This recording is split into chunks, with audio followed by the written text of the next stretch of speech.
Good morning to all. In the last class, we have studied about the goals and objective of the planning in India. There are five kinds of goals. First one is growth. Second, modernization. Third is self-reliance. Fourth is equity, and fifth one is full employment. And growth we have completed in the last class. So now today we are going to study about the second goal, that is modernization. On the eve of independence, India was lacking in technical knowledge. India was not able to reduce cost of production and also not able to compete with the international brands.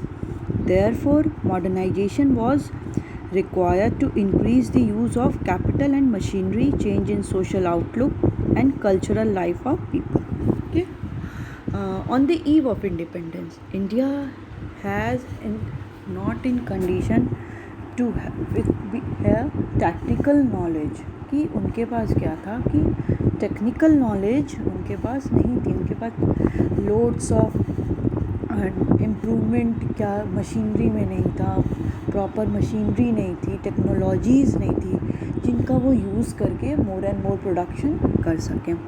India was not able to reduce cost of production because of they don't have technical knowledge. They are not able to reduce the cost of the production and also not able to compete with the international brands. जो भी international brands थे उनके साथ compete करने में भी India क्या थी, उस पोजीशन में नहीं थी. Therefore, modernization was required to increase the use of capital and machinery. इसलिए क्या था कि मॉडर्नाइजेशन की रिक्वायरमेंट हुई कि अगर मॉडर्नाइजेशन होगा तो from that we use the new technical knowledge, we have improved in technologies, new resources etc. So अगर मॉडर्नाइजेशन होगा तो उसके थ्रू कैपिटल एंड मशीनरी जो भी न्यू यूज़ है उनका हम कर सकेंगे. जो सोशल आउटलुक है, मतलब सोसाइटी से रिलेटेड जो भी है सोशल आउटलुक मीन्स ओवरऑल हम जब देखेंगे आउटलुक उसमें भी क्या कर सकते हैं, चेंज कर सकते हैं. As well as cultural life, जो भी लोगों की कल्चर्स है, अगर मॉडर्नाइजेशन हम लोग क्या करेंगे, अडॉप्ट करेंगे तो लोगों के जो कल्चरल लाइफ है, लोग जो अभी भी कुछ ऐसे स्टीरियोटाइप्स के लोग हैं उनका भी क्या होगा, थोड़ी सी पॉजिटिविटी मेंटेन होगी. According to the draft outline of the sixth plan, the term modernization connotes a variety of structural and institutional changes in the framework of economic activity. ठीक है, ये क्या था कि एक स्ट्रक्चरल और इंस्टीट्यूशनल चेंज हो रहा था किसमें, कि जो भी इकोनॉमिक एक्टिविटी है उसके फ्रेमवर्क में. इट दस implied a shift in the sectoral composition of production, diversification of activities and advancement of technology and institutional innovation so as to transform a feudal and colonial economy into a modern and independent economy. उसमें क्या कह रहा था कि हमें shift करना है. कैसे शिफ्ट करना है कि जो भी सेक्टरल कॉम्पोजिशन ऑफ प्रोडक्शन है, मीन्स कि जितने भी सेक्टर हैं, प्राइमरी सेकेंडरी टर्शियरी, उनका जितना भी कंट्रीब्यूशन कर रहे हैं वो उनके कॉम्पोजिशन का, उनको भी उनका प्रोडक्शन का, उसको भी हमें क्या करना है, चेंज करना है. जो एक्टिविटी एज इट इज़ चल रही थी उनमें भी कुछ डाइवर्सिफिकेशन लाना है, डाइवर्स लाना है. मीन्स कि हमें ये देखना है कि हम कहाँ से ज़्यादा प्रोडक्शन कर सकते हैं with minimum cost. Advancement of technology and institutional innovation, कि टेक्नोलॉजी का यूज़ करके और इनोवेशन करके. Innovation means to bring a new ideas, कि न्यू आइडिया करके, न्यू आइडिया लाके हम कैसे चेंजेस ला सकते हैं. So as to transform feudal and colonial economy को हम क्या करेंगे, चेंज किस में करेंगे, मॉडर्न एंड इंडिपेंडेंट इकोनॉमी. हमारी इकोनॉमी क्या हो जाए, मॉडर्न और इंडिपेंडेंट हो जाए. To increase the production of goods and services, the producer have to adopt new technology. ठीक है, गुड्स एंड सर्विसेज का प्रोडक्शन करने के लिए प्रोड्यूसर को क्या अडॉप्ट करना पड़ेगा, new technology. For example, a farmer can increase the output on the farm by using new seeds varieties instead of using the old one. Okay, कोई भी फार्मर है वो अपने आउटपुट को कैसे इंक्रीज़ करता है कि वो जब अपने इनपुट में चेंज करे, जो वो पुराने ओल्ड सीड्स को यूज़ करा था या ओल्ड टेक्नोलॉजीज़ को यूज़ कर रहा था, तो अब उसमें इतनी कैपेसिटी नहीं रही कि वो मोर एंड मोर प्रोडक्शन या प्रोडक्टिविटी कर सके, जो भी हम ओल्ड टेक्नोलॉजी और ओल्ड सीड्स को यूज़ कर रहे हैं। इसलिए क्या है, फार्मर को अगर अपने आउटपुट में इंक्रीज़ करना है तो first of all he has to change the input first. तो उसको इनपुट में अपने क्या करना पड़ेगा, चेंज पहले करना पड़ेगा। Similarly a factory can increase output by using a new type of machine. Okay, कोई भी फैक्ट्री कैसे यूज़ करेगा अपने आउटपुट को, अगर उसको इंक्रीज़ करना है तो he has to change his machinery and technologies. Adoption of new technology is called modernization. Okay, कोई भी न्यू टेक्नोलॉजी, न्यू इनोवेशन को अगर we are adopting, it is called modernization. It refers to those institutional changes, economic activity which an economy progressive and modern. ये सारे institution में changes होते हैं जिसके थ्रू हम कोई भी इकोनॉमी को क्या कर सकते हैं कि वो प्रोग्रेसिव है। प्रोग्रेसिव मीन्स कि प्रोग्रेस कर रही है as well as it is modern.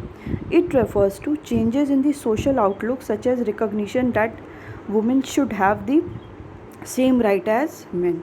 ठीक है, ये सोशल आउटलुक में कैसे चेंज आएगा कि जो भी स्टीरियोटाइप्स के थॉट्स होते हैं, ऑर्थोडॉक्स टाइप के थॉट कि मैन एंड वुमेन में डिफरेंस है, तो अगर मॉडर्नाइजेशन होगा तो ये क्या होगा, ये सोशल आउटलुक में भी चेंज होगा कि women has also right same as the man, कि विमेन के पास भी वैसी ही राइट हैं जैसे कि मेन के पास है।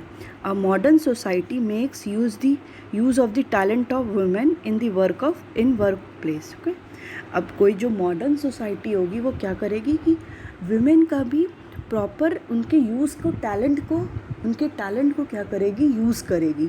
स्पेशली कहाँ पे, बैंक में कर सकती है, फैक्ट्रीज़ में कर सकती है, स्कूल्स में कर सकती है। And such a society is most occasions is also prosperous. और वो क्या होगी, वो सोसाइटी क्या होगी, उसको हम लोग बहुत प्रॉस्परस बोलेंगे कि जहाँ पे सोशल आउटलुक में चेंज आएगा, कि लोगों की मेंटालिटी में चेंज आएगा कि there is no difference between the rights of the men and women. Next objective is the self-reliance. Self-reliance means not depending on the external help. It is another major objective which target the non-interference by the foreign countries in areas of food supplies, capital investment and debt. ठीक है, self-reliance means कि self independent, कि हम क्या है, अब external जो भी हैं उन पे, उनकी हेल्प पे हम लोग क्या है, डिपेंडेंट नहीं है। जैसे आप लोग कोरोना के टाइम देख सकते हैं कि इसमें क्या है, हम लोग ये नहीं एक्सपेक्ट करें कि बाहर वाले पे हम एकदम डिपेंडेंट है कि उनके ही थ्रू। अभी क्या है कि वो लोग हमारे ऊपर डिपेंडेंट हो गए। तो ये सारी चीज़ें क्या है कि इट मीन्स कि सेल्फ रिलायंस, सेल्फ डिपेंडेंट, कि this is the another major objective which target the non interference by the foreign countries, कि जो भी फॉरेन कंट्रीज़ हैं उनका क्या है, कोई भी इंटरफेरेंस नहीं होगा, specially in the food supply. कि फूड सप्लाई में capital investment, wherever we have to invest the capital, and the debt we are taking loan from the others institution which is situated in the foreign. A nation can promote economic growth and modernization by using its own resources or by using resources imported from the other nation. A nation can promote economic growth. कोई भी nation economic growth को promote कर सकता है, modernisation कर सकता है by using its own resources. वो अपने जो भी रिसोर्सेज है उनको यूज़ करे, और by using resources imported from the other nation. जो भी अदर नेशन है वो अगर कुछ रिसोर्सेज को इम्पोर्ट कर रहे हैं, उनके थ्रू क्या कर सकता है, वो उसको यूटिलाइज़ करके इकोनॉमिक ग्रोथ कर सकता है। The first 7 5-year plans give importance to self-reliance, which means avoiding import of the goods which could be produced in India itself. जो फर्स्ट 7 5-year plan थे, अभी one day I will take the class for the 5-year plans, कि उसमें क्या क्या 5-year plans क्या था, किसके बारे में बताता है। I will take one class for that. कि जो फर्स्ट 7 5-year plan थे, देखिए फर्स्ट 5-year plan स्टार्ट हुआ था आपका, planning commission was established in 1950, और जो फर्स्ट 5-year plan स्टार्ट हुआ था वो 1951 में स्टार्ट हुआ था, for the period of 1951 to 1956। तो ऐसे ही कुछ पीरियड कर करके आपके क्या थे, 5-year plans थे। तो जो 7th 5-year plan थे जो फर्स्ट 7 मतलब फर्स्ट 5 ईयर, सेकेंड, थर्ड, 4, 5, 6 जो 7 5 ईयर प्लान थे वो क्या थे, वो इम्पोर्टेंस किसको दिए, सेल्फ रिलायंस को, जिसमें क्या था कि avoid import of those good which could be produce in India itself. हमको उन गुड्स को इम्पोर्ट करने में क्या करना है, अवॉइड करना है जो इंडिया खुद उन गुड्स का क्या कर सके, प्रोडक्शन कर सके। This policy was considered a necessity in order to reduce our dependence on foreign countries. ठीक है, ये पॉलिसी बेसिकली किसके लिए थी कि we should reduce our dependency on the foreign country. हमें डिपेंडेंसी जो है फॉरेन कंट्री पे उसको क्या करना है, रिड्यूस करना है, specially for the food items. It is understandable that Indians who were recently freed from foreign domination should give importance to self reliance. ये बोल रहा है कि इट इज़ अंडरस्टूड है कि जो इंडिया, मतलब कौन सी इंडिया की बात कर रहा है, जब ये 1950 टू 1990 के बीच वाली इंडिया, कि ये इंडिया के को ऑलरेडी क्या करना चाहिए, इसको इम्पोर्टेंस देना चाहिए जो अभी वो क्या हुआ है कि फॉरेन डोमिनेशन से फ्री हुआ है, तो उसको क्या है, basically importance should be given to the self reliance. This policy was also considered necessary because it was feared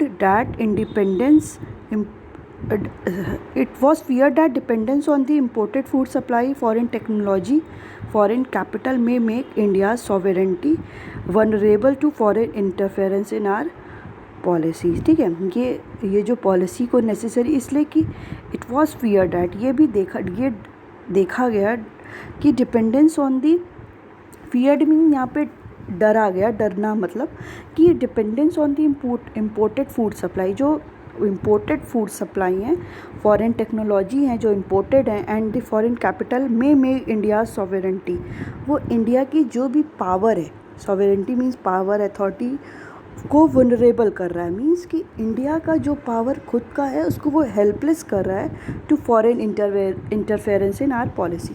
foreign की इंटरफेरेंस से, क्योंकि इंटरफेरेंस फॉरेन का कैसे हो रहा है कि फूड आइटम्स से हो रहा है, कि वो लोग इंटरफेयर करेंगे कि हम लोग फूड आइटम उनके फॉरेन कंट्री से बोरो कर रहे हैं, फिर क्या कर रहे हैं फॉरेन टेक्नोलॉजी से, तो इससे क्या है इंडिया का जो पावर है वो वनरेबल हो रहा है, मीन्स इंडिया क्या है ऐसी कंडीशन में हेल्पलेस हो रहा है कि वो स्टिल क्या है, डिपेंडेंट है on the other country, specially for the food items, foreign technology.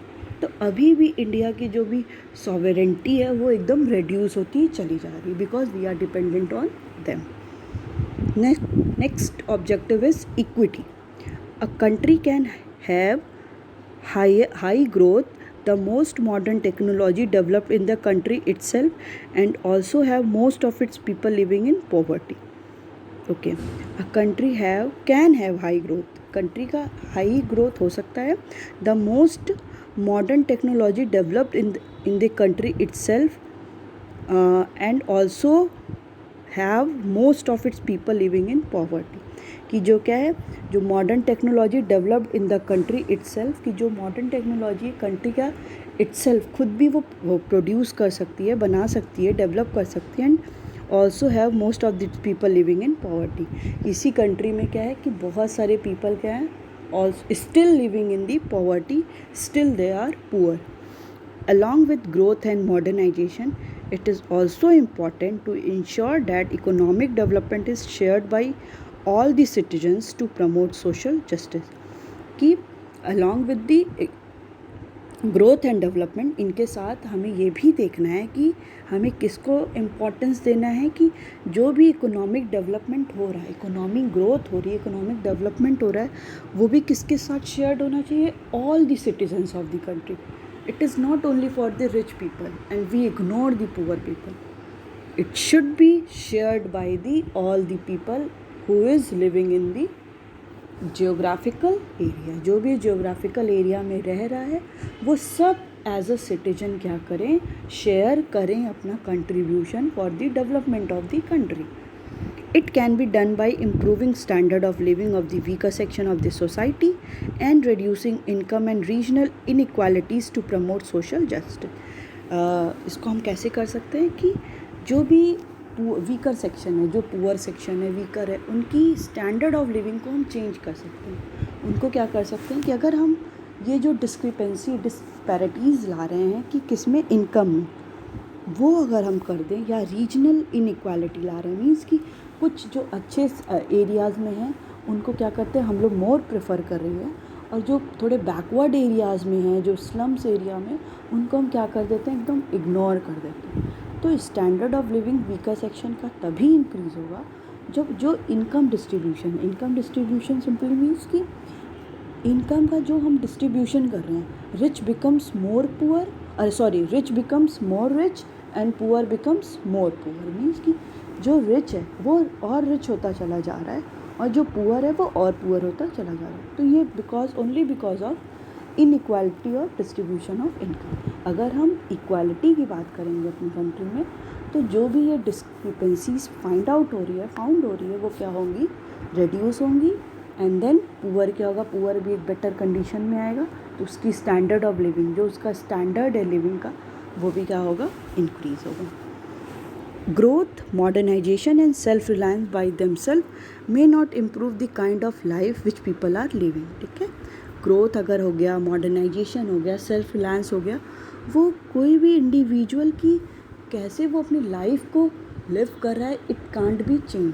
कि ग्रोथ, मॉडर्नाइजेशन और सेल्फ रिलायंस हम इसको चेंज नहीं कर सकते।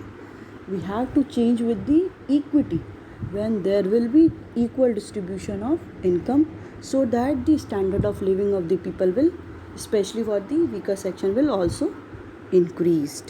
It is important to ensure that benefit of the economic prosperity reach the poor section as well, instead of being enjoyed only by the rich।